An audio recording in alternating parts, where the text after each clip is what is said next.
Assalamu alaikum, avec vous Madame Dirka Yorkia. Dans cette vidéo, on va parler de la programmation linéaire. On va voir la différence entre un programme et un problème linéaire borné et un problème linéaire non borné. On va toucher ces différences avec un exercice corrigé. Donc, on va prendre comme exemple un programme linéaire borné que j'ai nommé PL1 et c'est-à-dire sa représentation algébrique est la suivante. Donc on a la fonction objective et les contraintes sur les variables et aussi bien sûr ici les contraintes d'intégrité sur les variables x1 et x2. Donc on a deux variables. On a la fonction objective qui est une maximisation donc et on a trois contraintes sur ces variables de décision et bien sûr la contrainte, bien les contraintes d'intégrité. Il faut que xi y allant de 1 à 2 soit supérieur ou égal à 0. Très bien. La représentation géométrique est la suivante. Donc j'ai tracé la droite de chaque contrainte. Donc l'ensemble réalisable, ou bien on l'appelle région réalisable ou domaine des solutions, qui est ici coloré en vert, définit un ensemble de contraintes, défini par l'ensemble de contraintes, peut être borné ou non borné. Donc cet espace de recherche, ou bien la région réalisable, qui c'est-à-dire contient les solutions, elle peut être bornée ou bien non bornée. Par exemple, dans le cas du PL1, on voit qu'elle est bornée. Donc l'espace de recherche ou bien la région réalisable, dans notre exemple qui est le PL1, est une région bornée ou bien limitée. Donc dans ce cas, c'est un polyèdre. On appelle ça un polyèdre. Donc la solution, c'est un des extrémums du polyèdre. Très bien. Donc vous voyez que le cas borné ou bien un problème linéaire borné, c'est un problème linéaire qui a sa région réalisable limitée. Vous voyez, elle est, c'est-à-dire ici, on peut dire, elle est, c'est-à-dire délimitée par les différentes droites des contraintes. Bon, ici un petit rappel, comment tracer chaque droite pour c'est-à-dire visualiser ou bien pour obtenir l'espace de recherche ou bien la région réalisable, ici coloré en vert. Donc, c'est un petit rappel. Pour tracer une droite, on a besoin de 2 points. Pour chaque contrainte, c'est-à-dire du PL, on peut tracer la droite représentant cette contrainte. On prend 2 points arbitrairement. Donc, par exemple, en général, par exemple, dans la deuxième contrainte ici, 3x1 plus 3x2 inférieur ou égal à 15, qu'est-ce que je vais prendre? Je vais considérer 2 points pour pouvoir tracer la droite qui visualise ou bien qui structure la contrainte. Donc, je vais prendre x1 égale à 0, donc j'ai le x2 égale à 5, donc c'est le premier point qui a comme coordonnée 0, 5. Et je vais prendre x1 égale à 0, je vais trouver le x2 égale à 5.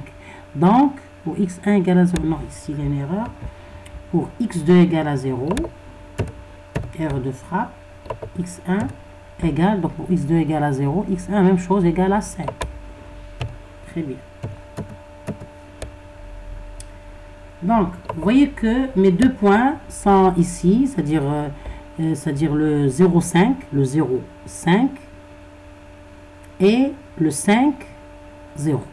Ce sont 2 points pour pouvoir tracer ici en noir la première droite, c'est-à-dire de la première contrainte. Et on va tracer les 3 droites et prendre l'intersection des 3 droites pour avoir cette région réalisable. Donc j'ai déjà, c'est-à-dire fait un exercice corrigé dans des vidéos précédentes. Je vais vous laisser le lien dans la dernière diapo, bien à la fin de la vidéo. Bien. Donc, vous voyez ici en rouge, c'est-à-dire c'est la droite de la fonction objective, parce que même la fonction objective, elle est linéaire, donc c'est une droite, elle est représentée par une droite. Donc cette fonction objective tracée en rouge, c'est-à-dire c'est grâce à cette fonction objective, c'est-à-dire qu'on va trouver le point qui maximise, c'est-à-dire qui maximise bien sûr le z tout en respectant les contraintes. Bien. Maintenant, le cas d'un PL non borné. Je vais prendre un PL que j'ai nommé PL2, c'est un PL non borné. Donc c'est ça le PL, on a max z égale 10x1 plus 14x2, ainsi de suite. Donc vous voyez que lorsque j'ai tracé l'espace de recherche, j'ai trouvé cet espace-là en vert. Donc on remarque que dans le côté droit ici, il est non borné. Donc l'espace de recherche ou bien la région réalisable de cet exemple, qui est le PL2, est une région non bornée. Ça n'est pas délimité ici. Vous voyez qu'ici, elle est délimitée par cette droite. Ici, elle est délimitée par cette droite. Ici, elle est délimitée par cette droite. Mais c'est-à-dire à droite, vous voyez que c'est à l'infini. Donc, dans cet exemple, on remarque que la région admissible, elle est non bornée. Donc, comment on fait la résolution pour le cas d'un PL borné et d'un PL non borné? Donc, la région, donc pour le cas du problème PL1, qui est un problème dont la région est bornée, la région admissible, bien la région réalisable est bornée. Donc, ça correspond à la portion colorée ici en vert. Donc, c'est une région limitée ou bien bornée. Donc, les points de solution sont les points extrémums du polyèdre. C'est-à-dire là où les solutions peuvent être dans un des extrémums de ce polyèdre. La fonction objective Z est bornée et atteint son maximum au sommet. On va voir quelles sont les coordonnées du sommet. Je vais utiliser comme, c'est-à-dire j'ai obtenu ce traçage en utilisant un solveur ici. Un solveur online qui s'appelle le PHP. Le PHP Simplex. Très bien. Donc, le PHP Simplex est un outil online ou bien en ligne pour résoudre les problèmes d'optimisation linéaire. Son usage est libre et gratuit. Pour accéder, appuyez sur l'icône à gauche ou sur PHP Simplex sur le menu en haut. Donc, je vais cliquer sur le PHP Simplex. Donc, ici, le premier exemple est ici. On va utiliser le premier exemple pour trouver la solution. Donc, on a 30x1 plus 40x2. Donc, je vais noter pour... Très bien. Donc, j'ai ici, premièrement, je vais faire la résolution graphique pour voir directement, c'est-à-dire le graphique, la solution sur le graphe. On a ici deux variables de décision, x1 et x2. On a trois contraintes. Continuer. Donc, la fonction objective, c'est 30x1 plus 40x2. Très bien. 40x2, très bien. La première contrainte, c'est 2,5 x1 plus 1 x2 inférieur ou égal à 10. Vous voyez ici, on peut, c'est-à-dire choisir ou bien c'est une infériorité, une supériorité ou bien une égalité. Dans mon cas, c'est une infériorité.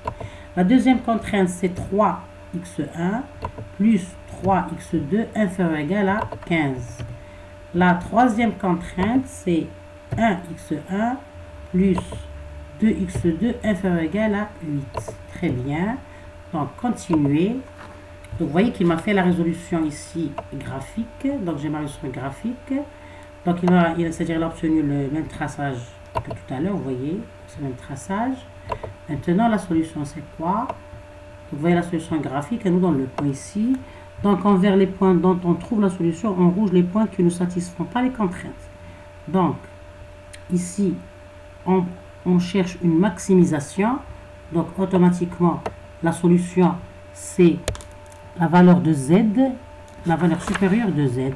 Donc, ici, on a 400, 120, 166, 200 jusqu'à 240. Donc, c'est 400. Donc, c'est le point A de coordonnées 0, 10. La coordonnée X1 et la coordonnée X1 et la coordonnée X2. Donc, c'est 0, 10. Très bien. Donc, je vais compléter ici. Donc, vous voyez que la solution bornée, lorsque la région admissible est une solution bornée, donc c'est au point A de coordonnées 0,10 avec Z égale à 400. Donc, cela dit que pour un cas borné, la solution, elle est on peut avoir une ou plusieurs solutions. Mais l'essentiel, c'est un des extrémums du polyèdre qui structure la région, c'est-à-dire la région réalisable de notre programme linéaire borné. Maintenant, pour le cas non borné, la région admissible de PL2, qui est un cas non borné, qui correspond à la portion colorée en vert, est illimitée, non bornée. Vous voyez ici, elle est illimitée vers la droite.